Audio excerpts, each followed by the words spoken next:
I was going to go to the RKSA office and make a presentation on both the Rissho Kosei-kai's new English translation of the threefold Lotus Sutra, as well as what's going to be the new kirtan, your new chanting booklet. And so when I was talking to some of my friends at Oklahoma, they said, hey, you're going to be just, a short plane ride away. Why don't you come and hang out in Oklahoma? And I said, okay. So we started the conversation going. And then I think it was Reverend Kodaka said, well, why don't you go to San Antonio too? You want to go there? And I said, sure, it's too bad, but I ended up hanging out in LA with Reverend Hatakeyama, who has now been sent to New York. And he's like, oh, you should be going to New York too. And I've known him for a few years, and he's a really great guy. He's just fun. He's just really fun. So I'm not getting to New York, but maybe I will in the future. So I really appreciate being here and hope that I can, contribute something. I don't know how much I can contribute, but contribute something. So tonight I'm going to be talking about, it's basically a topic that I like, basically, if I can be selfish. Chapter 10. I really like chapter 10. And so that's what I'd like to talk about. And tomorrow, let's see. I was thinking, talking to a bunch of you, various themes arose. One of them was anthropomorphizing the Buddha, right? And how Japanese practitioners have a habit of doing that. And a lot of American and European practitioners don't feel so comfortable with that. Also, ancestor appreciation or veneration. Those kind of things that kind of start in the Japanese tradition, and sort of how can we make sense of them? How can we include them in our practice, or do it in a kind of way that fits us? So maybe it's up to you, but maybe we can have a kind of roundtable discussion or something. We can arrange that. Whatever anyone wants to talk about. We did this one time in Oklahoma on a Saturday, and we basically sat there for 6 hours. The whole day. Yeah. Get out of there. Yeah. And we kind of had it set up so we were able to do that. But it was really wonderful. It was really wonderful. And we came to a lot of, I think, new understandings about various issues. So, when the Rissho Kosei-kai is a Buddhism that's coming from Japan. And it's coming to not only San Antonio, but various different places in America. And so it's going to be different. If you've been to LA, it's definitely different, right? But it's not like Japan. And in Oklahoma is different, right? And here is already, I can feel the sort of uniqueness, the unique personality here. And it's great to see so many young people. We had a discussion one time. Why are so many of the Rissho Kosei-kai members in America middle-aged or above? Where are the young people? This is a discussion we had. Yeah, they're right here. It's great. It's really fantastic. And this is an issue in Japan as well. If you've been to Japan and you've been to a Dharma center, you see a lot of older people and not so many younger people. So the tradition in Japan is struggling with the same questions. So maybe you have something to teach other people in Rissho Kosei-kai, because obviously you're doing something correct. So hopefully maybe tomorrow we can have a discussion and just whatever you want to talk about. So that'd be fine for me. I can fly by the seat of my pants. Maybe I'll crash, but I can do it. Okay, so let me start this. It takes a while. I think the file is really heavy too. Where's Rick? Yeah. It's all relative. Oh. It's bouncing. It's bouncing. It stopped bouncing. It just stopped. It stopped. It stopped. It's on that mountain somewhere. Yeah. I don't see anything bouncing. No sound. Oh, There it goes again. Now it's This is bouncing fun more enough. slowly. Oh, there we go. Alright. Okie doke. So, slideshow, play from the start. Hello? Oh, there we go. Okay. Yeah, it's just a little slow. So, like I said, 10 is one of my favorite chapters, and it's got just a lot of great things in it. And one of the, well, 10 of course is known for this section that's sometimes called the 3 rules or the 3 tracks. There's various different translations. And it's when the Buddha starts using this metaphor of the robe, the abode, or the room, however you want to translate it, and the seat. And of course you see, this is a monk with a robe, standard Buddhist robe, full size, I believe. Tenjo, Jujo Gesa, it's called in Japanese. It's like the largest size. And you can see that it kind of wraps around the whole body. So just make note of that. So chapter 10 is one of the 3 places in the Lotus Sutra that gives you a very detailed discussion of how to live as a bodhisattva, essentially. A lot of times the wording is how to spread the sutra, but it's really kind of broader than that. How to live as a bodhisattva. And so that's why it's kind of really important. And in the sutra, traditionally speaking, these 3 chapters are understood to be about how to live as a bodhisattva.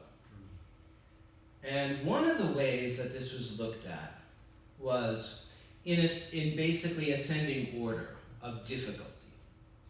So, and this is especially in the Tiantai tradition, chapter 10 is seen as the sort of introductory practice of a Lotus Sutra bodhisattva. And chapter 14 is seen as the sort of middling level practice, right? And of course, chapter 20 is considered the upper level, the sort of the expert level. Kind of makes sense, although you can basically tie all of these 3 chapters together. And there are some explanations that see, like, within chapter 10 you have chapter 20, and they all sort of, mutually embody one another, I guess you could say. But Teachers of the Dharma is seen as the introduction. Chapter 14, which Kosei-kai doesn't really emphasize very much, but it's very, very important in the Tendai tradition, Japanese Tendai, Chinese Tiantai, and also Nichiren also as well, Nichiren Shu. And it's a very, has anyone read chapter 14? Is that how Everyone. Yeah, that's one of the translations. That's the Kato translation, right? Yeah, That's in BFT. we use that one a lot. Yeah, it's a happy life. It sounds like a soap opera's name or something like that. Pleasant practice. But, yeah, the new translation is going to be peaceful and agreeable practices. But it tells you how to live, kind of like. Yeah, it does. And I guess if you live like that, you'll be happy. But yeah, but it's a very controversial chapter, and if you read it, you probably know why. Very misunderstood. It really requires a deep reading. Basically, what it's about is it's telling the bodhisattvas, you need to be prepared if you're going to spread the Dharma to certain groups of people, especially that first section of the chapter. And it's often seen as discriminatory. But if you read through, basically what happens is the Buddha gives you these admonitions to, don't be too chummy or buddy with certain types of people, right? And then, if you continue reading, if you haven't given up on the chapter, the Buddha says that it tells you to go to the mountains and meditate. And then, having perceived emptiness, having attained an ability to see the equality of all things, then you get up from meditation and you go and you minister to the people he just told you to be careful of. So it's about being ready, about not overestimating your own abilities, For example, if I was an alcoholic, a recovering alcoholic, would I want to, for example, go into bars and preach the Dharma? Maybe I would. But I gotta be ready for that, right? Gotta be ready. So that's the kind of thing. So it's a chapter that it takes you have to really read it very closely. Chapter 20, of course, is the Bodhisattva never despise. And this also, too, is, it seems simple on the face of it, but just imagine it, just imagine it. First of all, just imagine the story. Go out on the road here and start bowing to people as they're walking by or driving by. Eventually someone's going to throw something out of the car window at you. And it's just basically the hardest thing in life is, or like in a Dharma center, is to deal with someone who comes and needs help, but is like disruptive, I don't know if you ever had anyone like that. No. But it seems like the International Buddhist Congregation has people like that all the time. And it to the point of like people that have been violent. How do you handle that? It's difficult. And if you're just going to cut those people off, say, hey, wait a second. We're working for the great physician, right? Who goes to the physician? Sick people. So it's real tough. But you got to protect your sangha, and you don't want to condone abusive and illegal behavior. So it's a tough one, right? So 20 is very, very, very complex when you really start to think about it. But these are the three that basically talk about how to be a bodhisattva in the world. And so tonight I'd like to look at number 10, teachers of the Dharma. Okay, so this is basically the passage on these three tracks. Now, I'm not trying to like show off or something that I can read Japanese. I'm working in a bilingual environment, and then also LA was a bilingual environment. So basically, there's a discussion between Bodhisattva, Medicine King, and the Buddha. And the Buddha kind of initiates this sort of interaction. And he says, after the passing of the Tathagata, if there are good sons or good daughters who desire to teach this Dharma flower sutra for the four groups, how should they teach it? Four groups being monks, nuns, lay people, both men and women, right? And the Buddha continues, he says that the good sons and good daughters should enter the abode of the Tathagata, put on the robes of the Tathagata, and sit on the seat of the Tathagata, then teach the sutra for the sake of the four groups. So he gives you this metaphor, right? So the abode is sometimes translated as room, but the original Sanskrit is vihara, which can also mean a temple, it can mean a place of abode. So sometimes in East Asia, the room of a very prominent person, they didn't call it a room, it didn't sound, elite enough. So they'd use words like abode or, palace or something like that. So we've got the abode, the place where the Buddha is, the robe that he wears, and his seat. So kind of an interesting metaphor. Maybe it doesn't make too much sense in our culture. And then he explains. The Buddha is really nice. He gives you a metaphor or a parable or something, and then right afterwards he goes in and explains. He doesn't leave you sitting around sweating, right? So then he says basically that the abode of the Tathagata is the great compassionate heart toward all living beings. The robe of the Tathagata is the flexible and forbearing mind. So basically patience, right? Kshanti, right? Basically patience. And the seat is perceiving the emptiness of all things. So these are known, like I said, as the three rules of the three tracks. I like the three tracks. The character actually means track.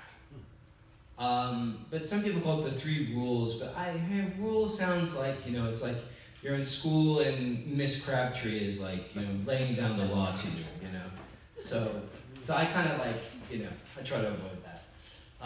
So we've got the great compassionate heart, flexible and forbearing mind, and perceiving the emptiness of all things.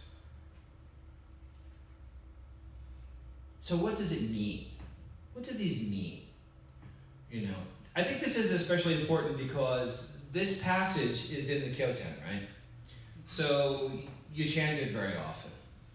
And one of the things that Rissho Kosei-kai makes a point of is translating the Lotus Sutra into local languages.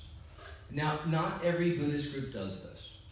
For example, if you have friends that go to Soka Gakkai, they usually chant chapters 2 and 16, but they chant it, basically they chant the classical Chinese with Japanese pronunciations.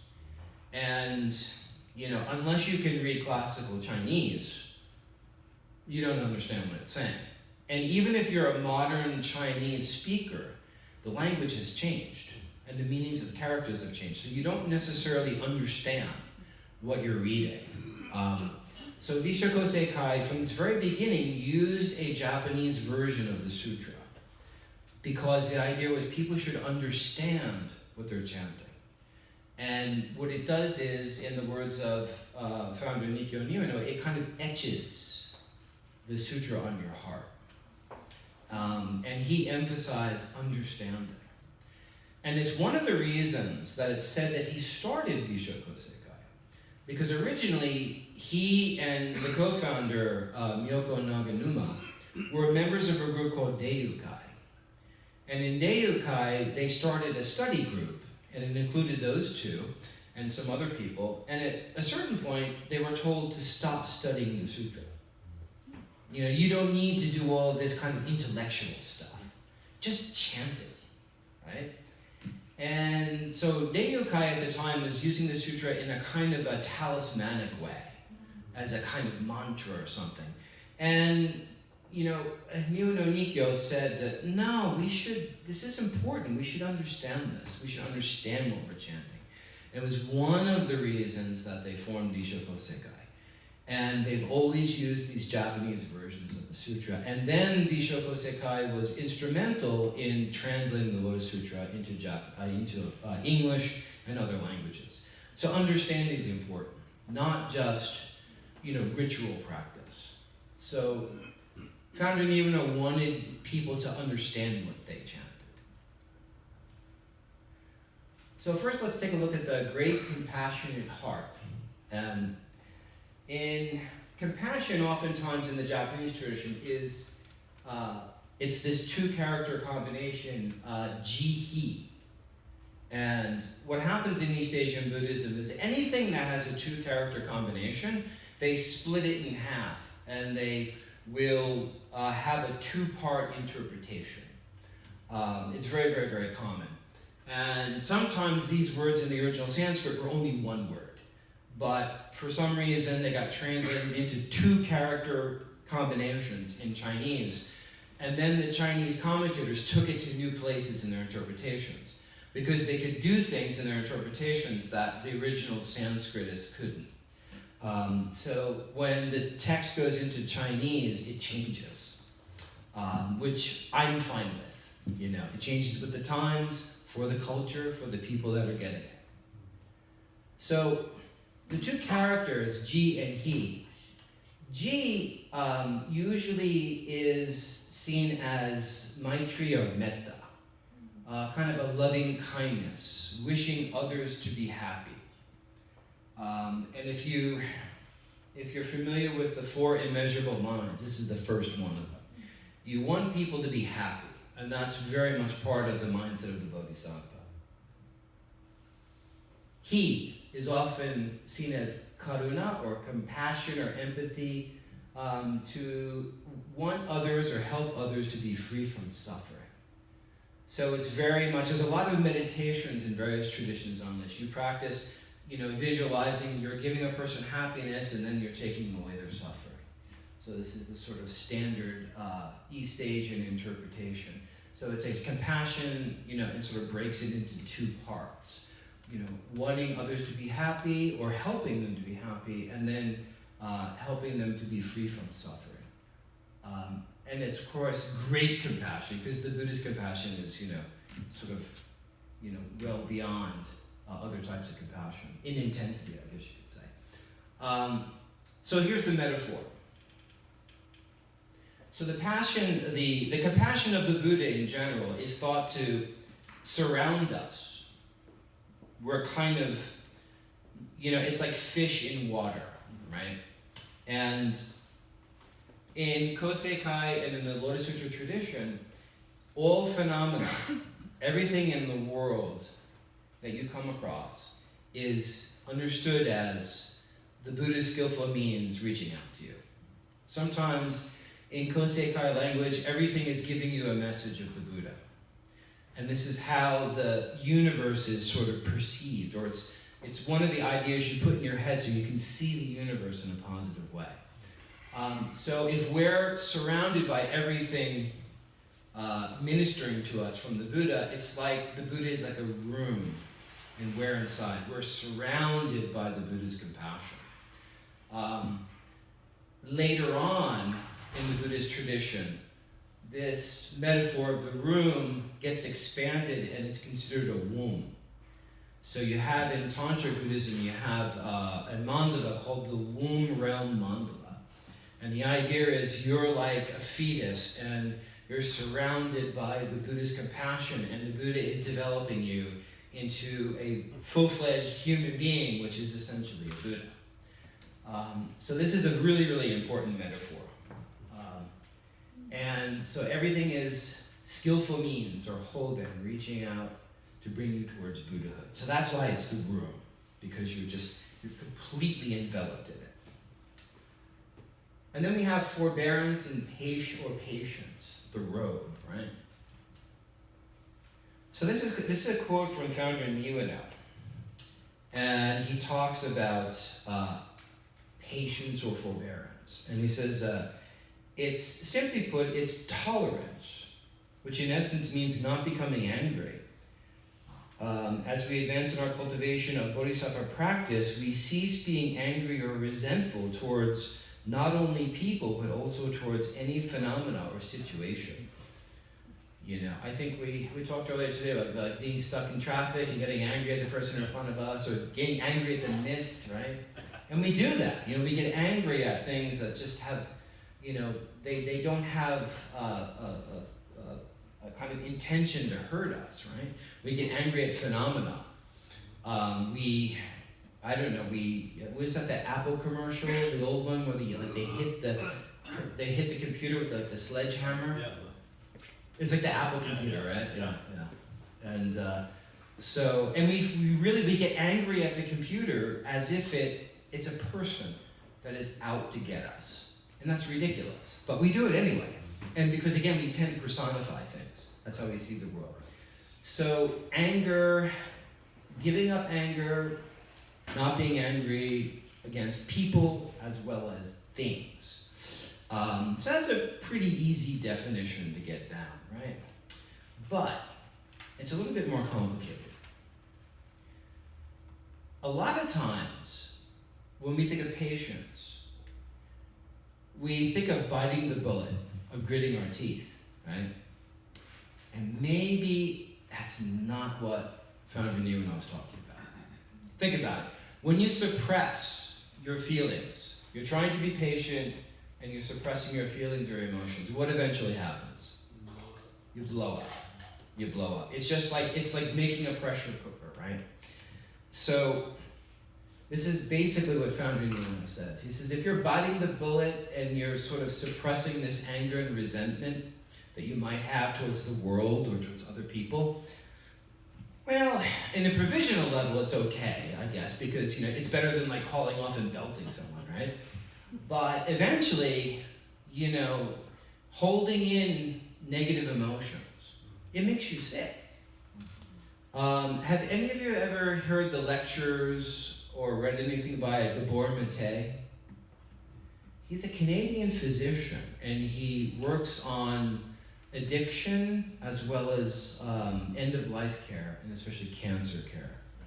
And he talks a lot about how a lot of people that suffer from cancer, if you look at their biographies, their lives, they spent lots of their lives suppressing negative emotions. And he does a lot of investigative work, and he's written about what happens to your immune system in your body when you suppress negative feelings. And he's very, very clear on this.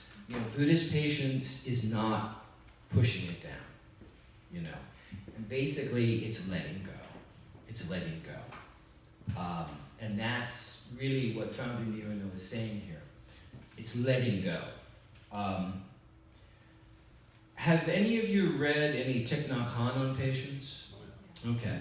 So he has this definition, and it's based on the reading of the character for patience. Now that's the character for patient, or the character for, it's nin in Japanese. And basically, the top part means something sharp like a knife. In Japanese, it's hamono. And it's interesting. So it's like a knife, right? And take a look at it again. You see it there, right? There's a bottom part to the character. And it's basically its heart. So patience is represented by a knife over your heart. That's kind of strange. That's very strange. But here's how Thich Nhat Hanh understands it. So he's saying that patience means for our hearts to be large enough and open enough that we can accept the sharp thing and just take it in, you know. The unpleasant, you know, disturbing things that one feels. We feel that way when our heart is too small.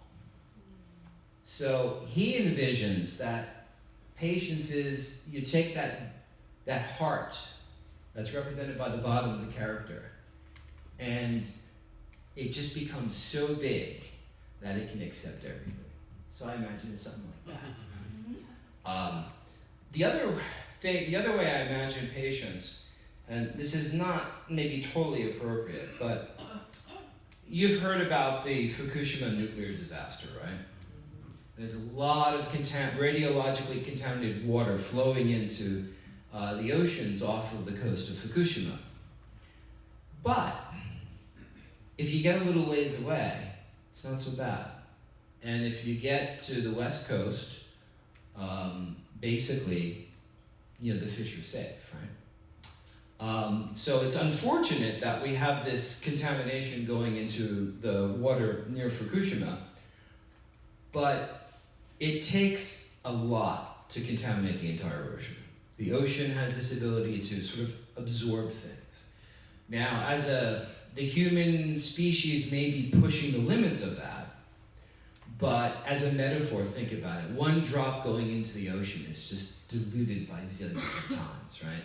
So the ocean is in many ways, or has been historically, able to sort of accept everything. So that's kind of what patience is in this sense. It's, you know, it's not, you know, kind of like that son of a bitch, you know, this, that kind of thing, right? It's not like that. Which is how basically most of us deal with it, right? Trying to be patient, but you know, it's letting go. It's letting go. It's acceptance. And that's not so easy. Not so easy. So, going back to the Buddha's description, the Buddha metaphorically calls patience the robe. And the robe is sometimes, if you remember the first slide, the robe sort of wraps all the way around the monk.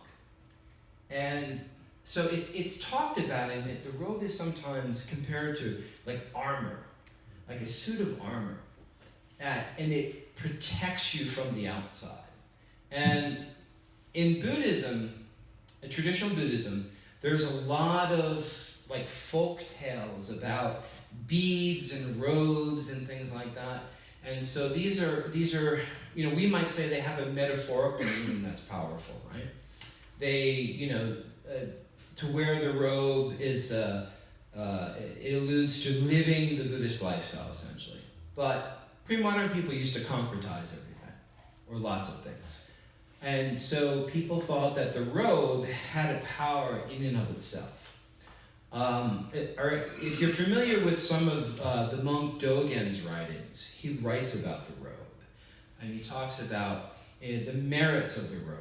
And He talks about people who, like there was a cow and somebody put a robe on a cow just as a joke, but because of that karmic affinity with Buddhism, the cow eventually is born as a human being in a future life and becomes a monk and becomes enlightened. So, and Dogen wrote this because he wanted people to really be into the robe.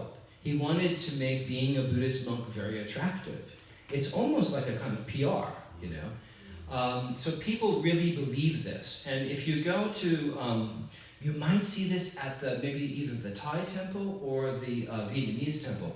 If you try to watch them before they put on the robe and see what they do. They may hold it up, they may put it to their forehead, and if they put it to their forehead, that's basically imitating how you pay respect to the Buddha. You bow to the Buddha, full body prostration, and you put your forehead on the top of the soles of the Buddha's feet, right? So they do that with the robe. The robe is considered to be the body of the Buddha. Dogen also calls it the body of the Buddha. Sometimes he calls it the marrow of the Buddha, you know. So it's a very, very serious thing. And it seems to protect you. It's like armor. And it goes in both directions. So when people are on your case and yelling at you and, you know, and trying to annoy you, or maybe things are happening in the world, they bounce off of you. On the other hand, your own anger at the world, if you're patient and you let it go, it doesn't go out and hurt other people. So the robe, as a metaphor, as armor, would stop your own anger from going out and hurting people. So it's sort of, it blocks from the outside and it blocks from the inside as well. So it's bi-directional. So that's what the metaphor was. So it makes sense. It makes sense. This is from chapter 13. The very end of chapter 13, there's a verse, and if, let's see, maybe Mayumi-san, if you've been in Kosei-kai for a long time, you remember Kosei-kai used to chant chapter 13. And they used to chant this verse, and part of it is this here: they will scorn, ridicule, and slander us. We who revere and believe in the Buddha will don the armor of forbearance. And most of the Buddhists, the famous Buddhist commentators, when you get to chapter 10 and they talk about the robe, they say, see chapter 13. See this. And they're always making connections within the sutra. And this is, you know, this is a good thing. This is a wonderful thing to keep in mind if like you could memorize it, right? You know, when something's happened to you, you know, hey, I'm going to don the armor of patience. You know, keep it in your head. Mindfulness, you know, it's a form of mindfulness. And it's from this chapter here, encouragement to hold firm. And oh, by the way, I think in this section of the talk, I'm using the new translations. So if they're a little bit different than what you're used to, that's why. Okay, perceiving emptiness. This is the tricky one. And this is the one that people don't talk about so much, right? Because, you know, patience, okay, we have a good word for it, we understand it. Compassion, not so hard to understand. But this emptiness thing is really tough. And it's a poor, you know, it's an unfortunate translation. We might be better thinking about it as, well, in some cases, maybe unimpededness, unobstructedness, openness, or something like that. It depends on how you're using the word. Basically, what Rissho Kosei-kai founder Nihono says, he says that it's basically seeing the equality of all things, viewing things equally or with equanimity. And that's pretty much, when you come down to it, that's kind of how it works. To say that things are empty doesn't mean that they're worthless. It really, you know, it's, you know, if you want to go through a sophisticated argument, it's that things are basically, things exist according to how they're described with the three seals of the Dharma. So all things lack a permanent, unchanging self, and they're always sort of mutating and changing because they're impermanent. So if all things are like that, and you look at things from that perspective, then you kind of level and smooth the world out, right? And so if you can see things going on in your daily life from that perspective, then certain things that used to be stuck on or attached to will no longer have the same power over you. And that's really what the purpose of the view of emptiness is. It's a way to deal with attachment. But Founder Nyono basically boils it down to this seeing things equally. And I think that's a really good, easy way to get a handle on it. So yeah, here it's seeing the equality of things, viewing things equally in equanimity.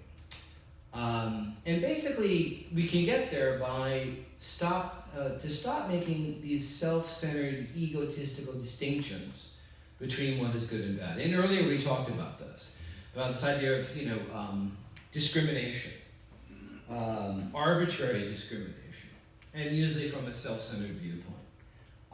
So a lot of times when we say something is, something's annoying or it's bad or we prioritize something, it's because we're making a self-centered, egotistical judgment. How does it blow up my ego? How does it make me feel good? How does it help me get ahead of, somebody else? And when we stop doing that, we can see the world through see it on more equal terms, see all things. And the metaphor is, it's actually, if you think about it, it's not so hard. The seat of the Buddha is said to be, the seat of the Buddha is called in Japanese as Shumidai. And Shumi is Mount Sumeru. And if you know your Buddhist cosmology, there was this idea in ancient India, the Buddhists had this idea that in the middle of the world, there was a huge mountain called Mount Sumeru. And the Buddha's seat is compared to that. It's imagined to be that. And so it's like a mountain. It's really high. It's lofty, And usually, if you think about the structure of, let's say, a throne for a king or a queen or an important religious figure, usually they sit high up in a high register. So the Buddha is the same. And when you get really high up in altitude and you look down, like if you climb a mountain, the world kind of looks very much the same. Like people look the same when you look at them from like 2,000 feet, right? Has anyone here ever climbed Mount Fuji? Go to Japan? Okay. All of Tokyo, if you can see it, if the weather is good, which a lot of times it's not in the summertime. Were you able to see the towns around? Yes, and also there is a Buddhist shrine across the Tokyo Bay. It's a mountain you climb up and there is a Buddha statue carved and you can see Mount Fuji from there. Yeah. I would actually suggest climbing other mountains that give you a view of Mount Fuji, because Fuji itself is like walking the moon. It's just this volcanic rock, and there's not a heck of a lot to see until you get to the top. If you're above the clouds and you see the sea of clouds, that's really great. So it can be really good, but you sort of, you're walking on the moon, basically. And for the most part, most people climb Mount Fuji once, and then it's like you do something and you realize you didn't have to do it, but you don't realize that unless you do it. It's one of those situations. And I can suggest a number of mountains that would probably give you a better experience. But if you never do it, so basically you look down from a higher, it's a wide lens instead of a zoom. It's seeing the forest instead of the trees. I mean that's really what we can boil it down to. And so that's why it's the seat of the Tathagata, of the Buddha, right? So these are the three, right? So it's compassion, patience, and seeing things equally, right? So here I'd like to get a little interactive. So what I'd like you to do, if you can, is maybe pair with somebody and share some experiences. So see if you can remember a time when somebody showed you great compassion. somebody, helped give you happiness and or helped you gain liberation from a suffering. Or recall a time when maybe you showed great patience, or you were blessed because somebody showed you great patience. And then maybe look back on a time when perhaps you could have looked upon things more equally. So if you could maybe sort of in pairs have this discussion, and then maybe if you can share some things, a few people can share. Maybe take a few minutes, like 5 minutes or so.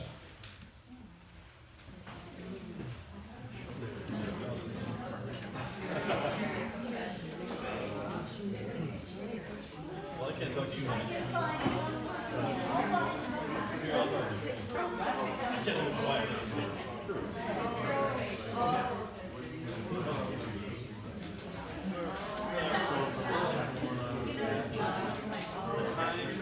Someone showed you great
Like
It's not.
It's creating hardship for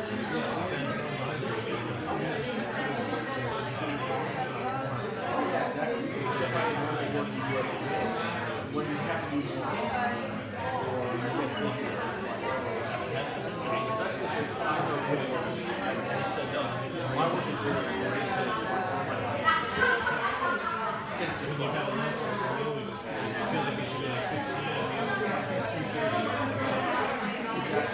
that's how I feel on lunch every day because it's like I eat lunch every day.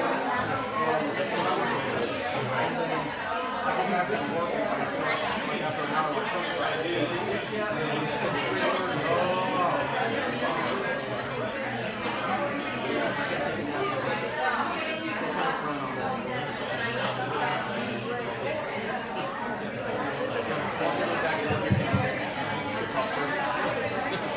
Okay. If a few of you could share something. Who said that? Rick said it. Call him Rick. Rick said he's not sharing. So Karen. So they just volunteered you. It was the husband-wife thing, see, but we went back, we just patted each other's back and forth, and how each of us showed great compassion to each other. And we both agreed that yes, we both did. So basically we kind of used our relationship to say this is why we. It's great that you can. Yeah. This is why we still are. 35 years. Is it 35? Oh my goodness. That's too long. Anyone else? Laura's going to get it now. Laura's good. Always had an interesting take on the world. Well, I was very fortunate to have Barbara as my partner. Oh, never mind. And she said that Kevin shows her great compassion on a daily basis. And that she's very grateful for That's him. what he said, Doctor. I'm sorry, really, never mind. That's This sounds I'm too gonna tell it all self-serving now. now. Never mind. Yeah, I didn't know you were talking about That's good. That was very nice. He's very patient and kind. I know Kevin doesn't like us to ever bring him up about anything. Well, But- no, this but sounds it- too much self-serving. I didn't realize you were talking about that. But it's really nice to acknowledge people for them showing the Dharma in action. You know, it's just nice to hear somebody. It's not that we go around looking for somebody to say nice things, but it is nice when you acknowledge a behavior Because for people that are learning, that's modeling the behavior that you would want to see. Yeah. You know, and That's a good point. it's like I'm a classroom teacher, and when we tell kids, thank you for doing such a great job, then they go, what was I doing? So that they can remember to do it again. So I just think that's a beautiful thing.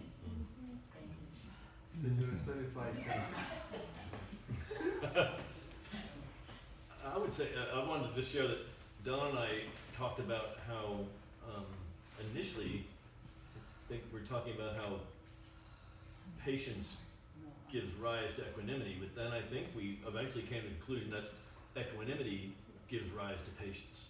And when you start to see things equally, then those things that might cause your impatience cease to have the torque that they would have. You know, when Power. when things get you pissed off, if you no longer see them as better or worse, then They have no power. your patience comes out. Well, you've got a really good Dharma teacher here because you just jumped ahead of me. Oh, I'm sorry. Yeah, that's great. That's great. You're the introduction.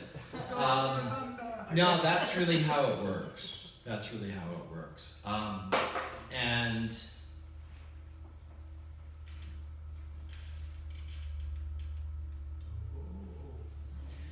so a lot of times we might think of, I ask the question, which is more important? And, there are three things. So one way to think about practicing is maybe to start with one. And I think that's okay. And maybe if we perfect one, it's because we perfected them all. They're sort of all mutually encompassing. And this is actually, this is not my genius. This is from a monk. His name is Jizan, or Kichizo in Japanese. And he was writing in the 6th century. And he wrote a long commentary on this chapter. And basically, it makes sense. Basically, let's say, for example, because you have compassion and patience, you can see through the eyes of equanimity. Or because, if you have patience, it's because you have compassion and you can see all things equally. So it's easy to kind of figure out. So let's say you're trying to be patient with a person, right? It's hard to maintain patience if you don't have a heart of compassion. It's really hard to be patient with someone you don't like. It's nearly impossible to be patient with someone you hate or you detest. So you kind of need compassion. But at the same time, if you're dealing with a difficult person, they don't necessarily behave the way you want them to. And maybe they insult you, they criticize you. So in a way, you kind of need to see things equally. Their critique of you or their refusal to sort of do what you want them to do, or, the little pinpricks they're sort of giving you, if you can see that from a larger perspective. It's, like we tell kids, sticks and stones, right? And if you can't sort of equalize things and, basically smooth things out to a sort of equal level, it's hard, it's hard to be patient. On the same time, compassion is sort of similar, right? To be compassionate, you really have to be patient, or else you really can't continue to be compassionate. Think about, for example, the last few years, there's been a refugee problem in Europe, right? And the truth of the matter is these people are traumatized. They're traumatized by poverty or war. And traumatized people are difficult to deal with, right? Sometimes the press can sort of idealize people like that. But the reality is when you're in the trenches, it's really hard to help them.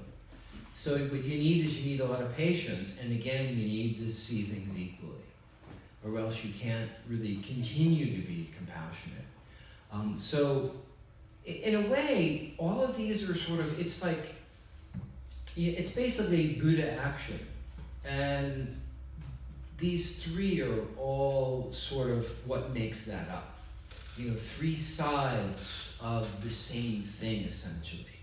Or, you know, the Bodhisattva. You know, this could be the design of the Bodhisattva. So they're all mutually enforcing. And one of the reasons why I use this is because when we talk about this chapter, we usually leave out seeing things equally or emptiness, because it's kind of hard to deal with. So people don't want to deal with it, so they just talk about the other two. But you need it. You really need it. And it's, you know, some people say that emptiness isn't in the Lotus Sutra, and I really kind of disagree very forcefully. And the Lotus Sutra is not the sort of nihilistic teaching, of course, but emptiness is really not. It's openness, you know, it's equality, it's equanimity. It's not nihilism, and we need it. Another way, here's another sort of way I look at this. You know, sort of patience as the product or a combination of compassion and seeing all things equally. So I think when we try to develop them, well, if we're working hard on one and we're doing it right, we're developing the other two at the same time. Now, the question might be kind of, how do you do this, right? Well, there's a lot of explanations as how. One of them that you can do is just your normal everyday practices. For example, sutra recitation, right? Makes you patient, helps develop your patience. Or revering people's Buddha nature, right? Like compliments, right? Finding what's good about people, even if they're people that it's hard to do. You know, people that you have to really search for something. Look for, you know, that positive aspect. Older Kosei-kai materials kind of talk about it this way. There's like a light inside the person, but there are no windows inside because they're closed off. But just like any old house, there's some cracks in the walls, and you can see the light escaping through. And so by you kind of discovering that light, making that person be aware of it by focusing on it, praising them, then it's like you sort of get your hands in there and you take that crack and you're opening it up. Little by little, and you're turning it into a window, and then that sort of natural light of Buddha nature is in them starts to radiate outwards. And when that happens, they become aware of it. That's one of the ways to do it. So, you know, the idea of the basic practices, I mean, they're kind of simple, but the simplest things are the hardest to do, right? The other thing is in Kosei-kai in Japan, they say, one of the basic practices is, for example, like pushing in your chair when you get up and aligning your shoes in the vestibule or the foyer, you know, because basically in Japan you take your shoes off and you step up, right? And it seems like a little simple little thing, but really it's making your environment clean and bright and safe and organized, and that has a transformative effect on your mind. So it's a little thing, but it's actually a big thing. And it's hard to do that. I mean, whenever I get busy, my room just looks like a cyclone hit it, you know? And it gets to the point where I have to just spend a day cleaning it, or else, you know, my mind is not at rest, you know? So those simple practices really help. The other thing we can do is we can emulate this fellow.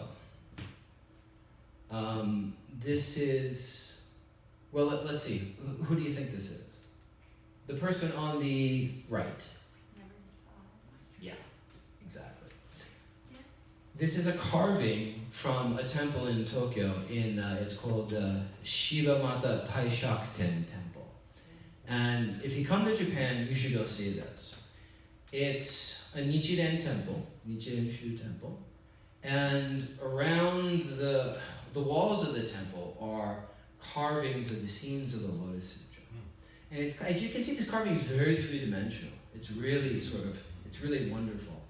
And so here is Bodhisattva, you know, we want to call him never despise or ever respectful, or we can translate it various different ways. And here's the scene where the people are going to hit him with the staff and throw the roof tiles at them and the rocks. And he's not waiting around to get the hell kicked out of him. He's ready to run. And this is important too. You know, you need to protect yourself. You need to take care of yourself. But it doesn't mean that you have to be disrespectful, right? So you know the story. He runs away, and from a safe place, a safe distance, he turns around. He begins revering their Buddha nature again. So this is I love this carving. And this is ancient. You go back to, like, I think you can find stuff like this at Dunhuang, you know, in China. The motif is probably from Central Asia. And it spreads, you know, with Buddhism. And so it's very, very old. So it's Bodhisattva never despise. So this is the sort of explanation of the master Tiantai, who practiced on Mount Tiantai in China, and basically, you know, founded Lotus Sutra Buddhism. So he said that basically to refrain from disparaging others and instead deeply respecting them is an equanimity, you know, because those two combined sort of are what produces that view of equality. And then he said that to endure attacks and criticism is patience. And of course, remember, endure would not necessarily be like gritting your teeth and cursing at people under your breath. We're always there at some point, right? And, you know, but ideally. And then, you know, to continually see all things as equal and to continually be patient and with concern for others, together, you develop deep compassion. So what Master Tiantai did was he read chapter 20 as really an example of how to practice chapter 10. That's kind of interesting. It kind of makes sense. So if you can't remember all three and you want to boil it down to a simpler model, a narrative model, this is it. Narrative is very effective. And the Lotus Sutra, you know, it's more than anything else, it's narrative. But that doesn't mean it doesn't have teachings or it doesn't have principles. It's just that it's kind of the way human beings are. We developed narratives and stories before we developed doctrines and teachings. And for example, if you take a bunch of children who are playing a game, and they obviously know how to play the game, but if you ask them what the rules are, they can't always tell you. They can't elaborate things in a rational way, but they know through the narrative models. And this is one of the reasons why the Lotus Sutra works for so many people on so many different levels. If you want to get into it from a logical standpoint, you want to go for the abstract principles behind the stories, that's fine. But if that's not your thing, the stories are all you need. So one of the things that'll happen, especially in the West, is you'll start telling someone about the Lotus Sutra and they'll say, well, I looked at that one time and it looked like it was just a Buddhist version of Aesop's fables. You know, not so simple. It's not that simple. But that's kind of the rap, you know, that the Lotus Sutra has in the West. That it's just a bunch of cute stories, you know, Buddhist, but cute, you know, and quaint and that kind of thing. Not the hardcore doctrine like the Wisdom Sutras, you know, and stuff like that. But actually, it's all there. It's all there, but it's put into narrative form so everyone can gain access to it. So there's the guy. There's the man. Bodhisattva never despise. And so in this way, kind of 10 and 20 kind of go together.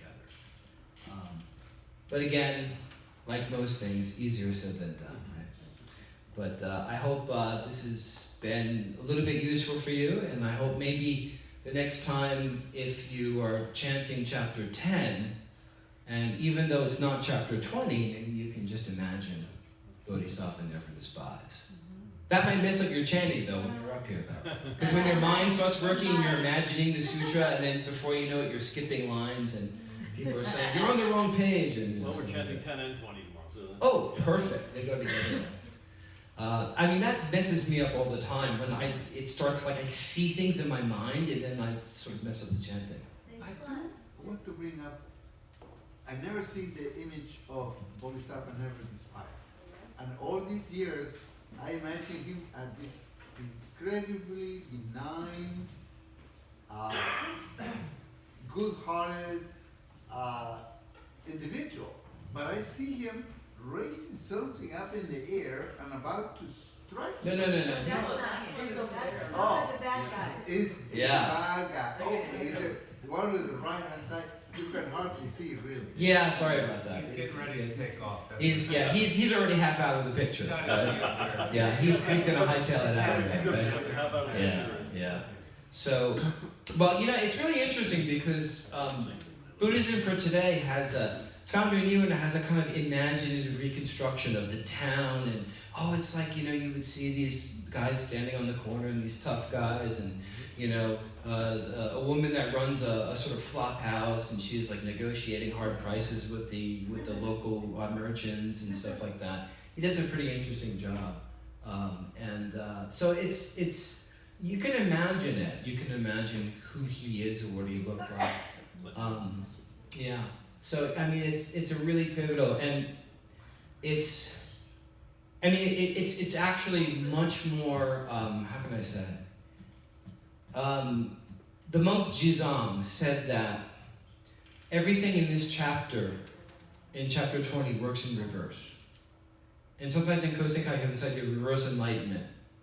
And so, for example, Bodhisattva never despises a monk, right? So he's bowing to the four groups.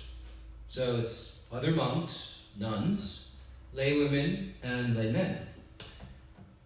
But let me ask you a question. Have you ever walked around a town like Bangkok with a monk? Like a Theravada monk? Very interesting what happens. Not in all cases, but in many. All the lay people are bowing to the monk. And the monk is just like, doesn't bow back. Rarely does he bow back, or she. And Jizang says, in this chapter, this monk, never despised, is bowing to lay people. And you're not supposed to do that.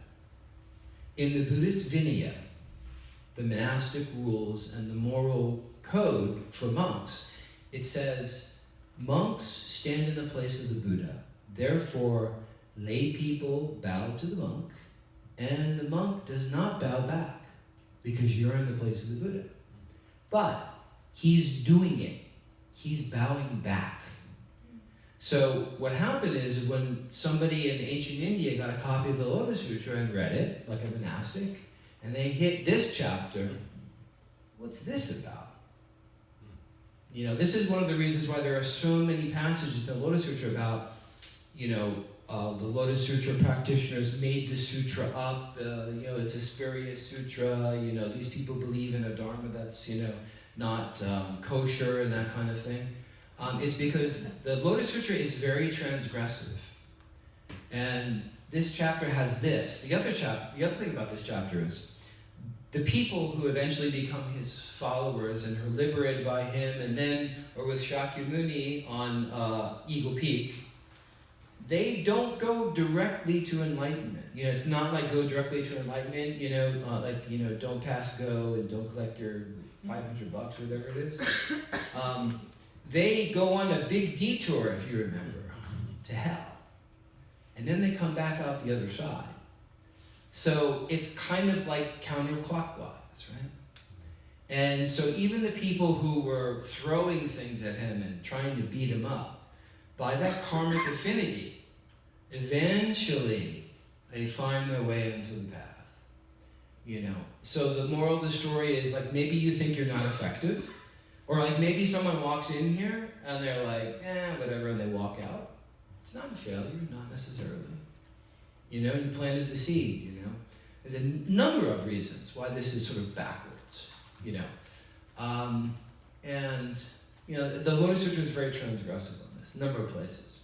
I could give a whole talk on that. And yeah. That reminds me of the 500 guys that got up and Yeah, the 500 monks and nuns that walk No, away. this guy, Bodhisattva, never despises the emulation of that notion of, let those guys go. It's okay. They were here, and they heard that a little bit, but it wasn't their time, so let them go. Yeah, exactly. Sometimes you hear a term, I don't know if you're familiar with it, if you've done a lot of study, the word shakubuku. And it means to break and bend. And it's sometimes used to describe how you disseminate. And there are some Buddhist groups that believe in a very forceful style of dissemination. Something similar to we have some religious groups in this country that do that too. They scare you with maybe the hellfire and stuff like that, right? But really, if you just got finished studying the closing sutra, right? We're probably this Tuesday we'll finish it. Yeah. Really, at the end, especially the part where you chant, Right. where it talks about wanting to control the mind, that's where the word is shakabuku. So shakabuku is not breaking and bending others; it's breaking and bending yourself. But that sense of sort of opposite. You change in Kosei-kai language. Change yourself. Don't change other people. Kosei-kai often will take this kind of boil it down to almost someone told me Kosei-kai makes memes. But you know what it is though? It's sometimes they call it an inner contemplation. I've seen it referred. In other words, it's something that you keep on your mind, and it sort of guides the way you view the world. And it's simple, so you can always keep it on your mind. That's why it's a meme. So there's a lot of amazing things about the Lotus Sutra. I urge you to sort of study it more and more, especially if you're new to it. The depth never ends, and hopefully that the next time you chant 10 and 20 tomorrow, maybe if you got some of these images and some of these ideas, or reminding yourself of these things, hopefully it'll be of some use. Thank you very much. Thank you.